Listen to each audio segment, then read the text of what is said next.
आप सबको मेरा जय यीशु।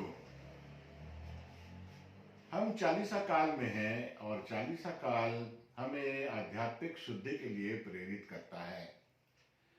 चालीसा काल के दिनों में हम नियमित रूप से चर्च जाते हैं, मिस्सा पूजा में भाग लेते हैं, प्रभु के वचनों को सुनते हैं और अपने आप को तैयार करते हैं। प्रभु यीशु ने अपने सार्वजनिक जीवन को प्रारंभ करते समय कुछ व्यक्तियों को चुना जो उनके सुसमाचार का प्रचार कर सकें।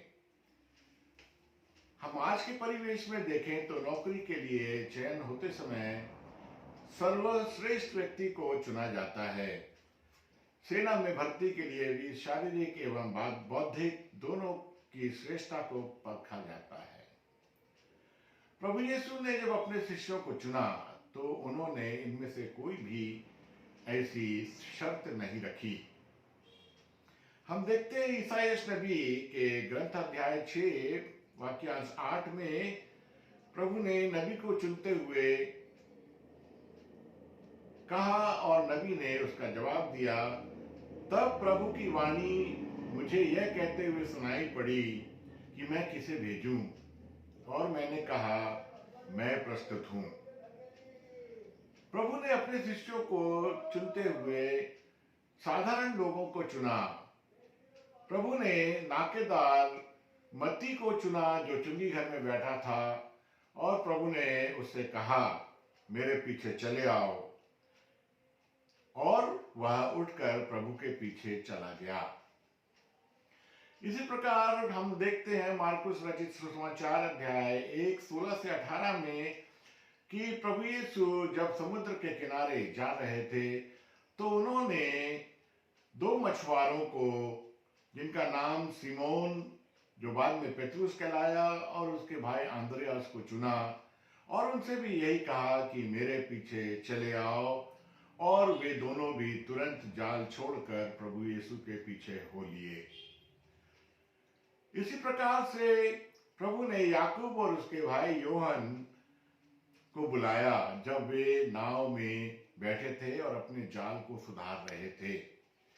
प्रभु ने जब उनसे कहा कि मेरे पीछे चले आओ तो उन्होंने अपनी नाव और जाल अपने पिता को सौंपा और वे प्रभु यीशु के पीछे चले गए। इनमें से किसी भी ने यह नहीं पूछा कि प्रभु आप हमको क्यों बुला रहे हैं, आप हमको कहाँ ले जा रहे हैं, आप हमसे क्या करवाना चाहते हैं।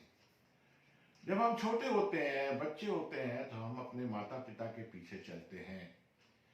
स्कूल जाने के पश्चात हम अपने शिक्षकों के पीछे चलते हैं। लेकिन जब हम बड़े हो जाते हैं तो हम तरह तरह के प्रश्न उठाते हैं।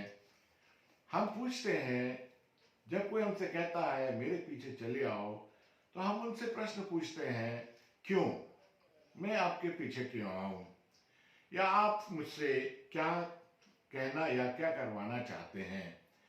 इसी प्रकार प्रभु यीशु ने अपने 12 शिष्यों को चुना, और उनको चुनते समय उन्होंने यह नहीं देखा कि कौन व्यक्ति कितना विद्वान है और कितना जानता है।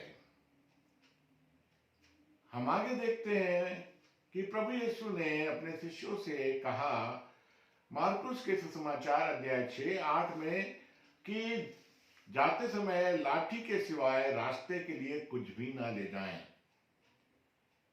न रोटी, न झोली, और ना ही फंटे में पैसा।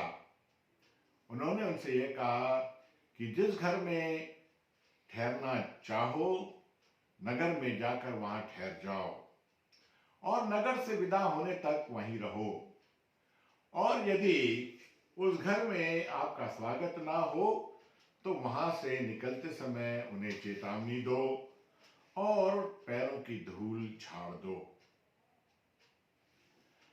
हम देखते हैं कि प्रभु यीशु ने जबरदस्ती किसी के घर में या किसी जगह पे सुसमाचार प्रचार करने के लिए आदेश नहीं दिया, प्रचारित नहीं किया। चालीसा के दिनों में जैसा कि हम जानते हैं कि हमें पश्चाताप करना है और हमें अपने पापों की क्षमा मांगना है। योना नबी के ग्रंथ में हम देखते हैं कि जब ईश्वर ने योना से कहा कि निनिवे के नगर में जाओ और वहां के निवासियों को बताओ कि अगले कुछ दिनों में निनिवे का विनाश हो जाएगा और उन्हें ईश्वर की आज्ञा मानने की जरूरत है। निनिवे के समझदार निवासियों ने प्रभु यीशु और ईश्वर की इच्छा को माना और उन्होंने अपने वस्त्र त्याग दिए और टाट ओढ़ लिया और अपने माथे और शरीर पर राख मल लिया। यही नहीं, वहां के राजा ने भी अपने राजश्री वस्त्र त्याग दिए और टाट ओढ़कर राख पर बैठ गया।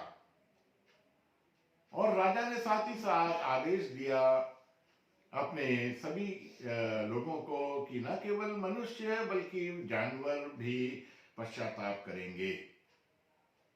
और हम देखते हैं कि प्रभु ने उनको क्षमा किया और उनको क्षमा करने के साथ ही साथ उनको वापस एक भली जिंदगी दी। लूकस रचित सुसमाचार अध्याय 11:29-32 में हम पढ़ते हैं कि प्रभु यीशु के पीछे भीड़ की भीड़ चली आती थी। जैसे आज के दिनों में हम देखते हैं कि हम भीड़ के भीड़ हम चर्च में जाते हैं, बुधवार शुक्रवार को क्रूस रास्ता में भाग लेते हैं और रविवारों को भी हम चर्च जाते हैं और हम सोचते हैं कि ये 40वां के दिनों का पुण्य फल हमने कमा लिया है।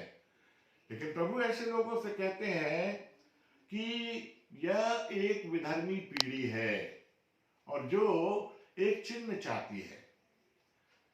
पुराने व्यवस्थान में योना के दिनों में निनिवे के निवासियों को योना का चिन्ह दिया गया। आज के दिनों के लिए ईश्वर ने हमें एक चिन्ह दिया, वह मानव पुत्र के रूप में। मानव पुत्र के रूप में हमें एक चिन्ह प्राप्त हो गया और इस चिन्ह के द्वारा हमारा उद्धार हो सकता है।